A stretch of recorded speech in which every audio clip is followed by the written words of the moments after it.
মোটু পাতলু, একে একদম ছেড়ো না। এ আমাদের পূর্বপুরুষের সময় থেকে আমাদের জ্বালিয়ে পুড়িয়ে খাচ্ছে। একে শেষ করে দাও, শেষ করে দাও। সবাই শান্ত হয়ে যাও। একে শেষ করে আপনাদের মধ্যে তিক্ততা আরো বেশি বাড়বে। এত বড় জগৎ, এখানে বাঁচার সবার অধিকার আছে। ওকে, দেখো দাদা, তুমি বলো যে তোমার এই গ্রিন ড্রাগনের থেকে কি শত্রুতা আছে, বলো। শত্রুতা তো কিছুই নেই। আমাদের পূর্বপুরুষ এদের সাথে লড়াই করে এসেছে, তাই আমরাও এদের সাথে লড়াই করি। কারণ আমি কখনো ভাবিনি, আর কখনো কাউকে জিজ্ঞাসাও করিনি। ডোন্ট মাইন্ড, আমি তোমাকে বলছি, এই রেইনবো বেরিজের জন্যই তুমি গ্রিন ড্রাগনদের নিজের গোলাম বানাতে চাও, তাই না? কিন্তু ভেবে দেখো, এখানে সব জায়গায় গাছে রেইনবো বেরিজ ঝুলছে। তোমরা সবাই মিলেমিশে খাবে, তাও শেষ হবে না। তাহলে এই লড়াই কিসের জন্য ড্রাকো দাদা? আমি তো বলছি মিলেমিশে থাকো না। ওগো শুনছো কিং ড্রাকো, এরা ঠিকই বলছে।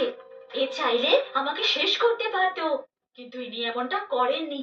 উনি শত্রুতা নয়, বন্ধুত্ব চায়, বন্ধুত্ব। ড্রাগনিটা, তুমি ঠিক বলেছ। এদের সাথে শত্রুতা করে আজ পর্যন্ত আমরা কিছুই পাইনি, শুধুমাত্র ঘেন্না ছাড়া। চলো এবার বন্ধুত্ব করেই দেখি। তাহলে তো ভাবছো কি? এসো, সবার সাথে হাত মেলাও আর বন্ধু হয়ে যাও।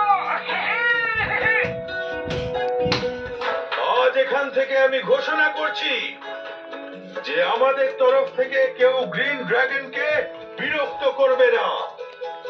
আজ থেকেই, বরং এখন থেকেই আমরা সবাই হলাম বন্ধু।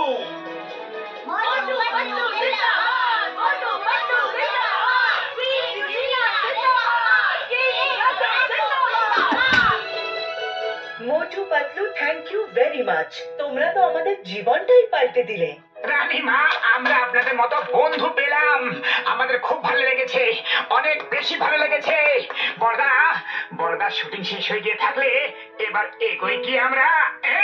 ডক্টর ছটকা, এক মিনিট। তুমি এইসব শুট করে নিয়ে গেলে তোমার দেশে বিদেশে অনেক নাম হবে।